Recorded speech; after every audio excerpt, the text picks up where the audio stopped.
Good morning, everyone. Today we have entered the final episode of our psychoeducation series. Thank you for all of your support in following the series. Today we will close this series by talking briefly about the psychological testing and the different kinds of therapies that are offered with us in our center. So mainly when we say investigations are testing, generally we have an idea that it is a scan report or an X-ray report or blood report kind of. But here in psychological assessments, we have completely a different approach. The tests are mainly in order to assimilate objective data.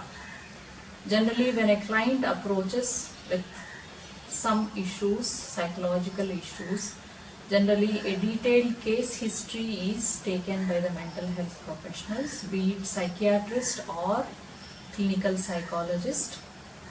Generally, they take a detailed case history related to the past history or personal history and how long the symptoms are experienced, how it is affecting the client and the family, so on and so forth. So this is all considered to be a subjective kind of a information.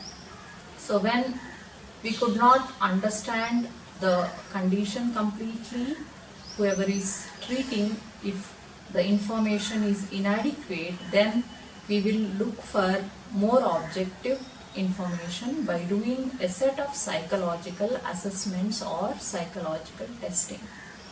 So unlike the other medical tests, the psychological tests are mainly paper pencil test in the written form or in the verbal form. So generally when it comes to testing, all the clients does not need to undergo this testing. So first we'll start our session with what are the indications, when do we recommend this psychological testing for our clients. So there are some specific indications where the psychological testing will help us to give or assimilate or collect more objective data along with the client's information. So when the details given by the client or their family members is not giving us a clarity about a particular condition, be it anxiety or depression or the various conditions that we have covered in our previous episodes, if none of us are able to come to a definite understanding of what the condition is, where we might need more information, more clear and specific information, that's when we go for psychological testing.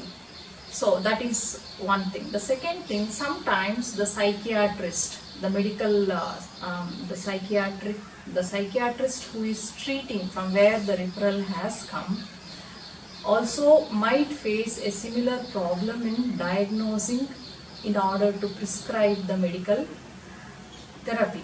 So in that case, where they might refer for a diagnostic assessment, which is mainly in order to get a little more clarity on the diagnosis and the kind of medical process that they have to move on with. So that is a referral from a psychiatrist.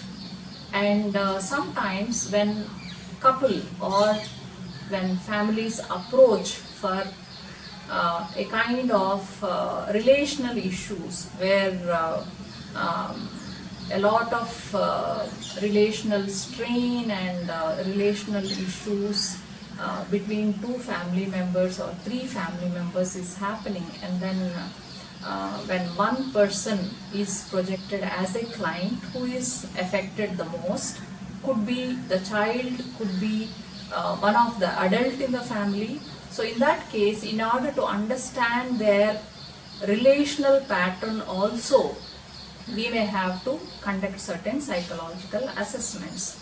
So that is one other indication.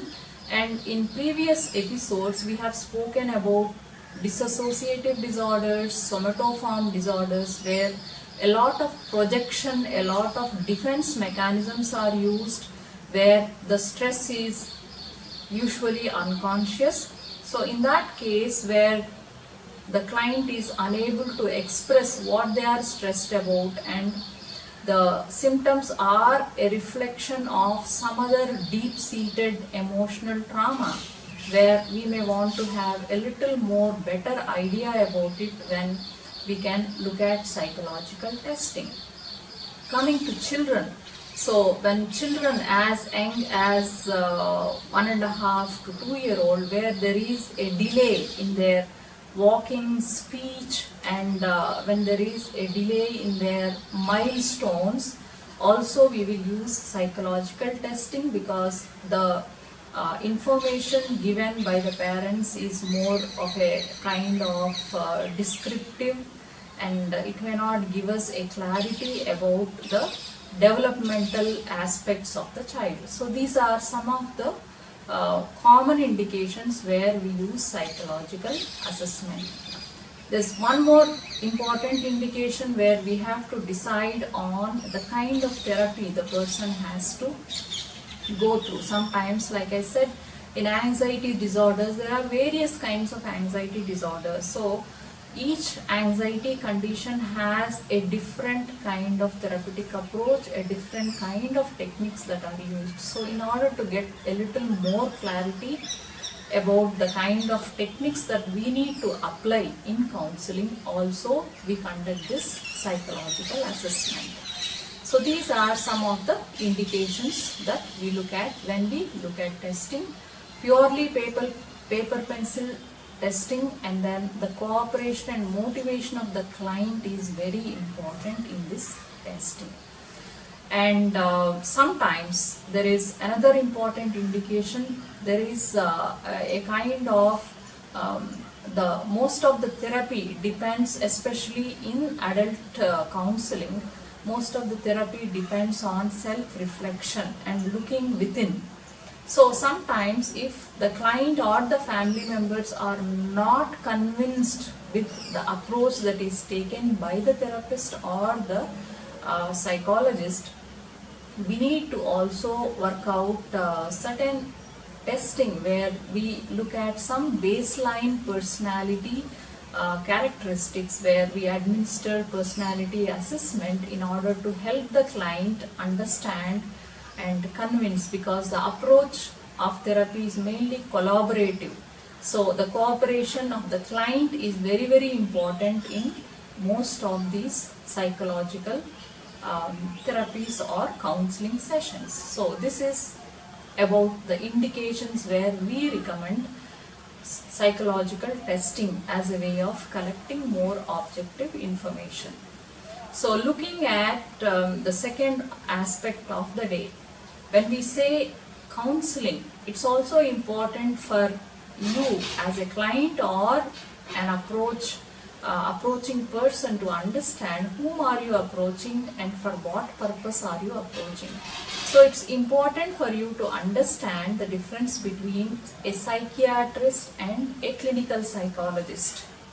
So when we say psychiatrist, generally we are looking at a medical person who is mainly trained as a postgraduate, trained in treating psychiatric clients in a full-time psychiatric hospital setting, and then who is more towards a medical kind of a treatment in conditions where there is severe depression, in conditions where there is panic, where the client is not immediately amenable for counseling, where there are certain conditions, psychotic conditions, where the clients might hear some voices, or they might see some unseen objects or persons, or they might have this suspicion that people are trying to harm them or people are trying to kind of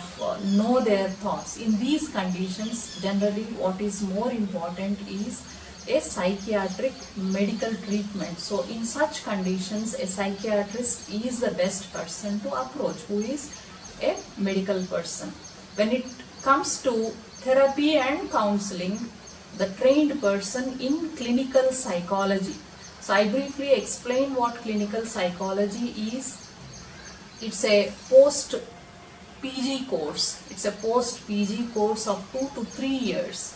When I say post PG, after your MSc or MA general psychology, you will be having to go a full-time training of 2 to 3 years under a psychiatric hospital, dealing with different kind of psychiatric conditions and the psychological conditions under senior professionals, and it's a full-time 2 to 3 years of course, clinical psychology.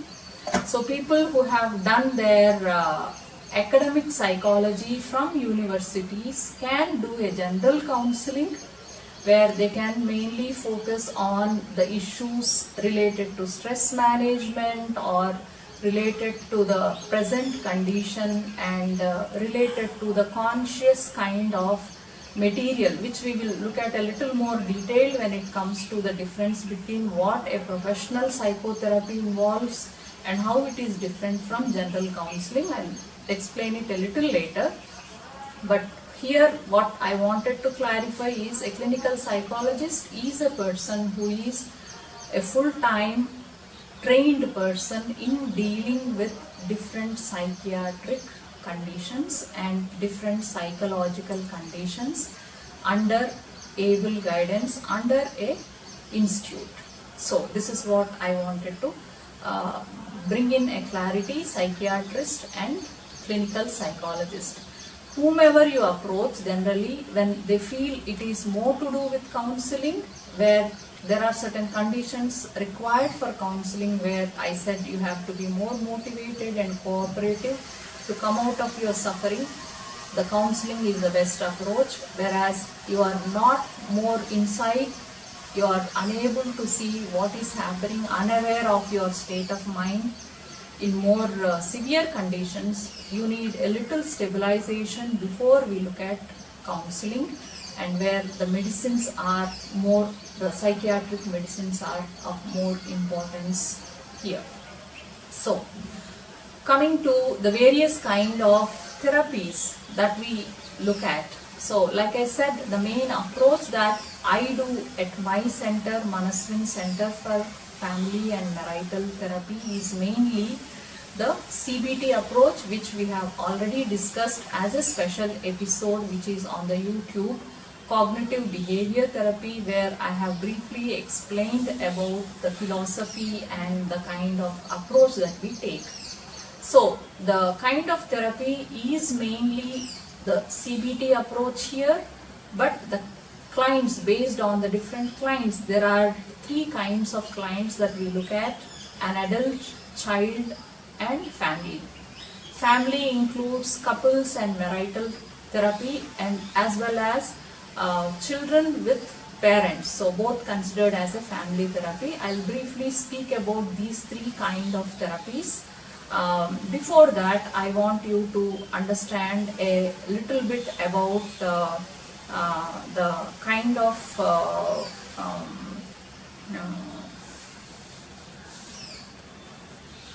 treatments that we look at here. Mainly when we look at the children as young as 3-year-old, as young as 3 to 4-year-old, we can do the testing, and then especially the children are brought with behavioral issues, and adolescents mainly having issues with anger management and impulse control and disciplinary issues, and children with various conditions which we will be talking in our future episodes, which we are going to start as a next step. I'll talk about it at the end of this episode, what we are going to move on from here after this episode. And the children with various kind of psychological conditions, are been mainly brought here for therapy. So when it comes to young children as young as 10 years or below 10 years, parents are involved in the therapy. So it's important the kind of environment that parents provide for these children. A lot of modifications are required in order to control the different kinds of behaviors here. So children below 10 years and children, especially talking about adolescents. So adolescents are generally brought here with the by force, or it's difficult for the parents to manage them. So they come with a negative attitude.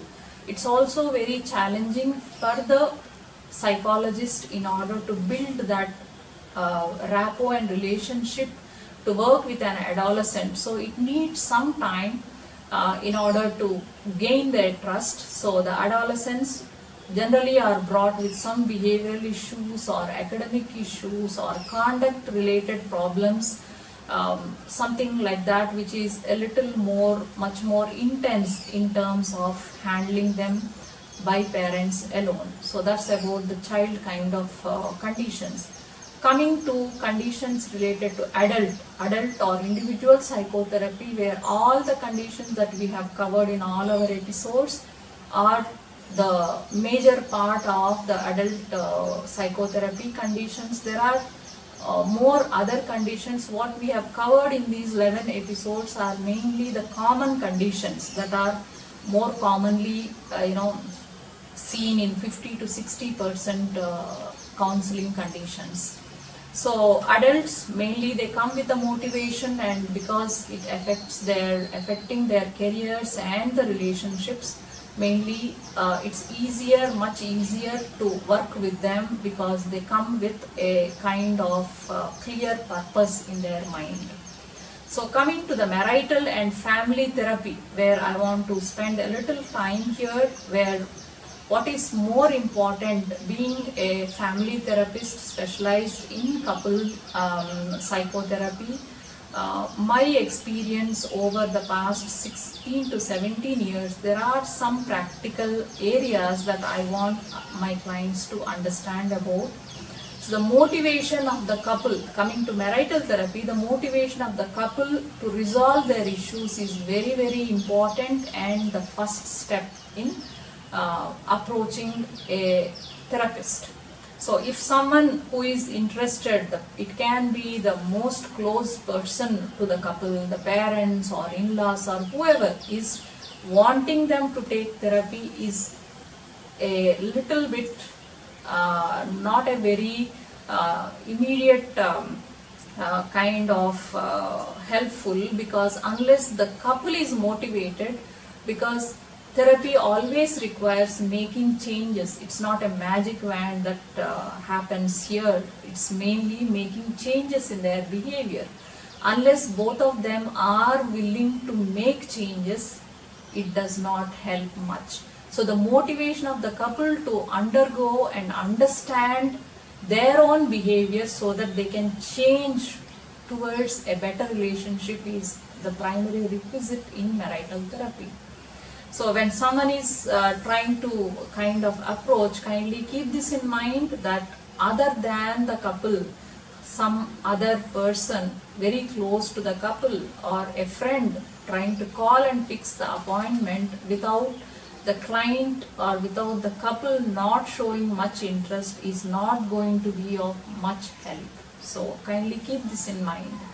So the motivation of the couple is very, very important in the outcome of the therapy, because the changes has to be made by the couple. That is one important aspect that I want to highlight. The second important aspect when it comes to marital therapy is that the involvement of the other family members in terms of trying to ask the therapist what happened in the therapy and what is the status. Because here we are trying to look at the current issues and the past issues from the time they are married. It can be 10 years, 5 years, or it can be just married a month back, or sometimes it can be a premarital counseling where the couple want to take a decision whether to go forward to make this relation permanent or not. In such conditions, it is the couple who has to, look at and then introspect into the various issues before they actually take a decision.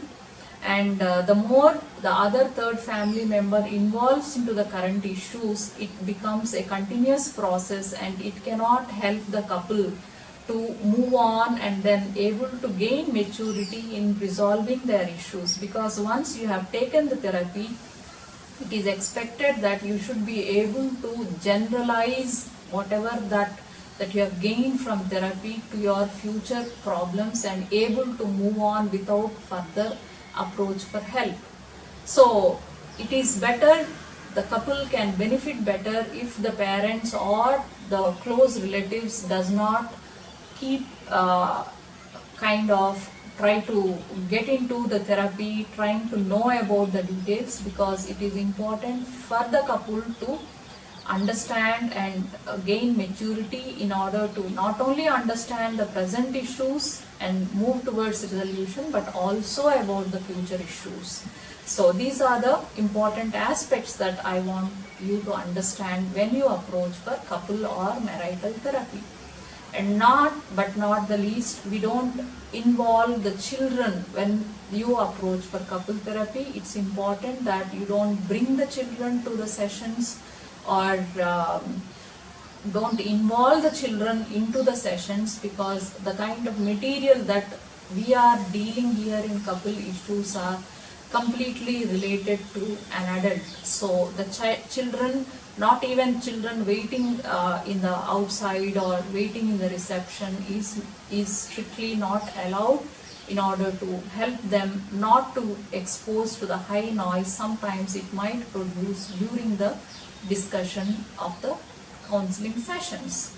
So this is about couple therapy. Coming to the family therapy, where it is the child and the parents are involved. Sometimes we may have to see the child alone for a couple of sessions in order to gain the trust, especially if the child is an adolescent, preteen or teenage, or more difficult to cooperate, before we actually look for a family therapy where both the parents, sometimes even the caretakers, if parents are not immediate caretakers, it can be grandparents with whom the children are actually living, are also involved.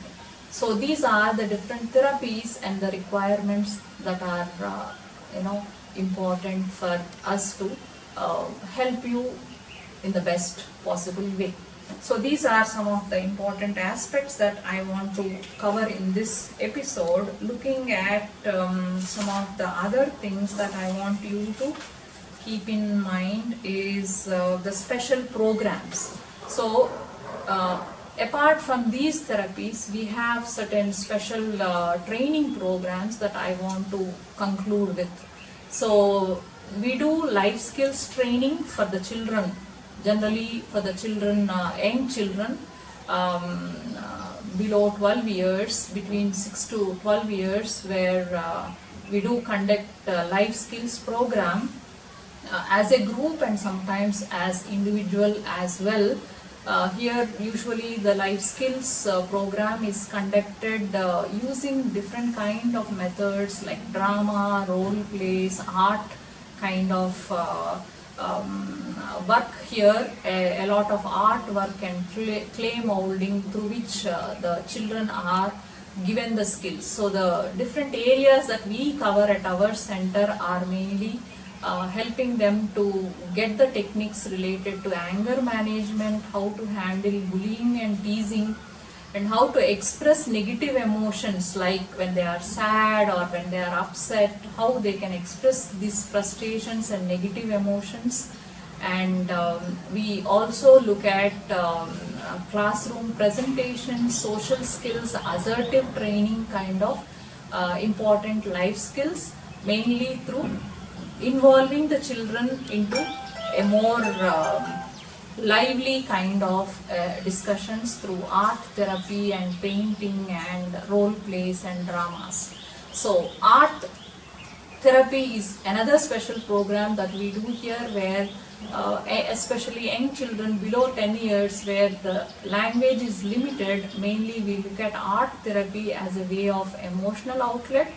We don't teach the skill of art or sketching or something like that. It is more how they can express negative emotions specifically by using free art, painting and molding, and there are different conditions that we use. We can, I will in future look at one specific episode where I can cover art therapy alone, and that is something. And we also do teacher training programs and also parental workshops, mainly when there are children with mentally challenged conditions, when where there can be a group of parents collected, 4 to 5 parents, and then some amount of mainly psychoeducation workshop. There are a couple of parental workshop videos available on our website. Kindly go through if anybody is interested. And we also conduct teacher training programs in training the teachers in carrying this life skills program. Thank you so much for being patient with me, and then we will meet again in future with a different kind of series. Thank you so much.